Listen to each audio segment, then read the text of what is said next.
give us more authority and more ability. All of this talk about rules, we make them up as we go along. New world coming. America will become increasingly vulnerable to hostile attack on our homeland, and our military superiority will not entirely protect us.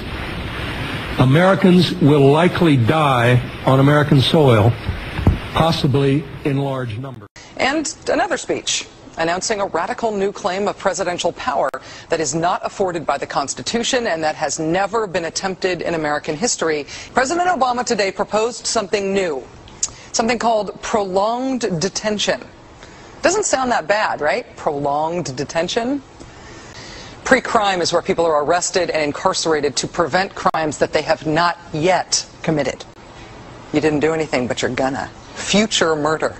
Creepy, right? Putting somebody in jail not for what they've done, but for what you're very sure they're going to do?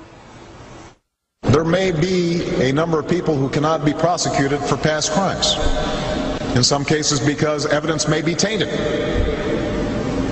but who nonetheless pose a threat to the security of the United States. We're not prosecuting them for past crimes, but we need to keep them in prison because of our expectation of their future crimes. Prevented. We will incarcerate people preventively. Preventive incarceration. Indefinite detention without trial. That's what this is. That's what President Obama proposed today, if you strip away the euphemisms. One civil liberties advocate told the New York Times today, quote, "We've known this was on the horizon for many years. The idea that we might find ourselves fighting with the Obama administration over these powers is really stunning." And it is stunning, particularly to hear President Obama claim the power to keep people in prison indefinitely with no charges against them, no conviction, no sentence, just imprisonment.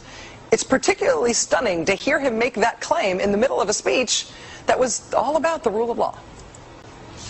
But we must do so with an abiding confidence in the rule of law. Our government was defending positions that undermine the rule of law to ensure that they are in line with the rule of law. How can a president speak the kind of poetry that President Obama does about the rule of law and call for the power to indefinitely, preventively imprison people because they might commit crimes in the future? How can those two things coexist in the same man, even in the same speech? Well, that brings us to the self-consciously awkward, embarrassing part of this speech today. This is what President Obama proposed. And so going forward, my administration will work with Congress to develop an appropriate legal regime so that our efforts are consistent with our values and our Constitution. You'll construct a legal regime to make indefinite detention legal. You will, what does he say? Develop an appropriate legal regime. So you can construct a whole new system outside the courts, even outside the military commissions, so that you can indefinitely imprison people without charges. And you'll build that system from scratch. President Obama's proposed preventive indefinite detention last? Well, he's not saying yet, but here's how he defines the threat that he says makes indefinite detention necessary. Right now in distant training camps and in crowded cities, there are people plotting to take American lives. That will be the case a year from now, 5 years from now, and in all probability 10 years from now. 10 years from now. So you could get arrested today and locked up without a trial, without being convicted, without being sentenced for, say, 10 years until the threat of your future criminal behavior passes. Prolonged detention, he's calling it. This was a beautiful speech from President Obama today with patriotic, moving, even poetic language about the rule of law and the Constitution, and one of the most radical proposals for defying the Constitution that we have ever heard made to the American people. The following video details the contents of a Department of Defense document entitled Interment and Resettlement Operations, also known as FM 3-39.40. The document is 325 pages long and it is signed by Joyce E. Morrow, Administrative Assistant to the Secretary of the Army. It was created in 2010, however, has just been recently leaked to the public via the internet and can now be downloaded from multiple sources. In the description below, you'll find a download link for the document. I strongly encourage you to download it yourself and to verify everything that's being said here.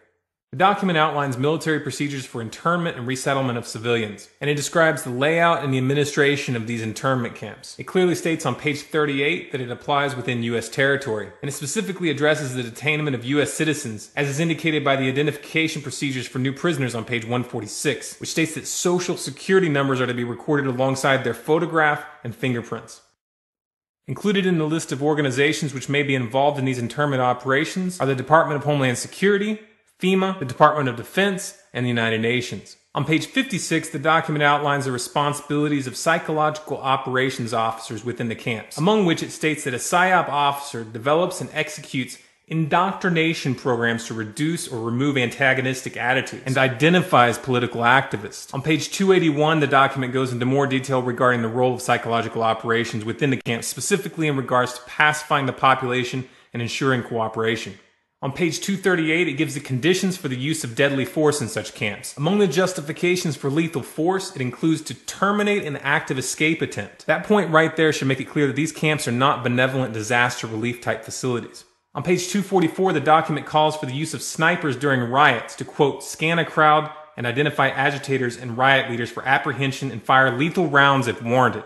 On page 260, it shows the basic layout for a facility focusing on detainment. It is depicted with interrogation areas, tribunal areas, and mortuaries. Each detainment facility is designed to hold 4,000 prisoners, and they are depicted with multiple levels of barbed wire separating compartments within the facilities, with a double barbed wire fence enclosing them, and watched over by 24 guard towers. On page 261, the document depicts the layout for what they call civilian resettlement facilities, which are designed to house 8,000 people. Though it uses the word resettlement, the plans show multiple levels of barbed wire dividing the sections of the facility, with double barbed wire fencing on the outside, as well as 16 guard towers. On page 262, the layout for facilities designed for what they call non-compliant prisoners is shown. These camps are designed to hold up to 300 prisoners, they have 3 interrogation centers, and are guarded by 13 guard towers. Now, if there's any question whether these plans are active or just theoretical, this should be settled by the fact that the U.S. Army has been running ads for job positions in these camps since 2009, and apparently, they're still hiring. Once again, if you look in the description, you'll find all the links you need to verify this information. It's important to note here that this document was created in 2010, which was under the Obama administration, and it predates the NDAA of 2012, which authorized military detainment of U.S. citizens. This clearly shows a long-term agenda at work. If you believe that this is important information for people to know about, then please share this video with as many people as you can. Share it on Facebook and on Twitter. Send it in emails to friends and family. Especially send it to anyone you know within the police and military. A smart strategy would be to download the PDF yourself and email it to people as an attachment with a link to this video so that they know how to navigate the document. Give us more authority and more ability. All of this talk about rules, we make them up as we go along. New world coming.